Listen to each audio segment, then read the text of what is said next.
Hey guys, Matt again. I just want to make a quick video to discuss Dyneema Composite fabric, formerly known as Cuban fiber, and its outdoor applications and usage. And I'll base all of the discussion on my own experience with buying products from companies such as Hammock Gear or Z-Packs, and simply just buying the fabric and making my own equipment from it. I am by no means a textile expert, so you should take everything I say with a complete grain of salt. I am basing all of the opinions in this video based on my own experience and my own usage. Dyneema composite fabric, or Cuban fiber, is super waterproof, and that's mostly from the inherent laminated nature of the fabric. It's essentially two mylar layers sandwiched over Dyneema threads, which are boasted to be at 10 times the strength of steel per weight.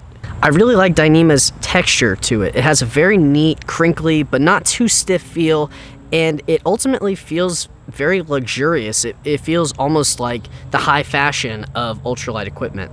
The variant of Cuban fiber that I have the most experience with is the 1.43 ounce square yard white translucent Cuban fiber. And I've made a 40-liter frameless backpack with a combination of Dyneema X ripstop, and personally, I love it.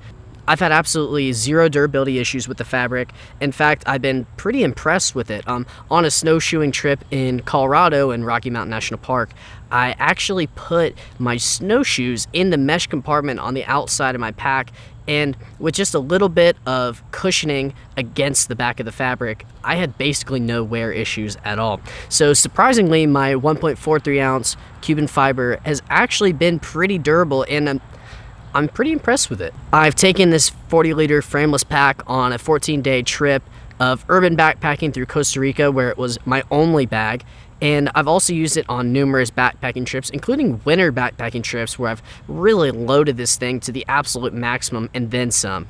What you'll more commonly see with backpacks such as the Z-Packs Arc Blast or the Hyperlight Mountain Gear, Windrider, Southwest, whatever, they're all using a hybrid Cuban fiber. And essentially what that means is it has a 50 denier or 150 denier face fabric over Cuban fiber. This combination of fabrics makes it ultra durable and ultra strong. Based on reviews I've seen of the Hyperlight Mountain Gear fabric, it's super durable and completely waterproof, which makes it inherently a good pack fabric. So far, I've used the white hybrid Dyneema composite fabric as a fanny pack and also as a zippered pouch on my travel bag.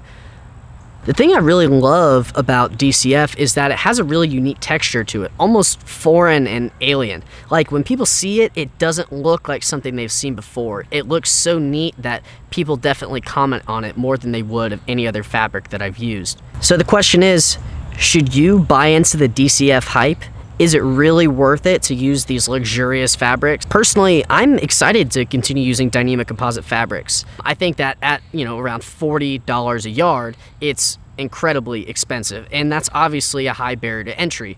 But personally, I think that it could be worth it for some high-end outdoor equipment. The uses and benefits, in my opinion, outweigh the cons of being incredibly expensive and possibly less durable than the equivalent of, say, 1,000 denier Cordura. A lot of people simply don't think that it's worth it to buy this material or products made from the material just based on the cost, and frankly, I understand that.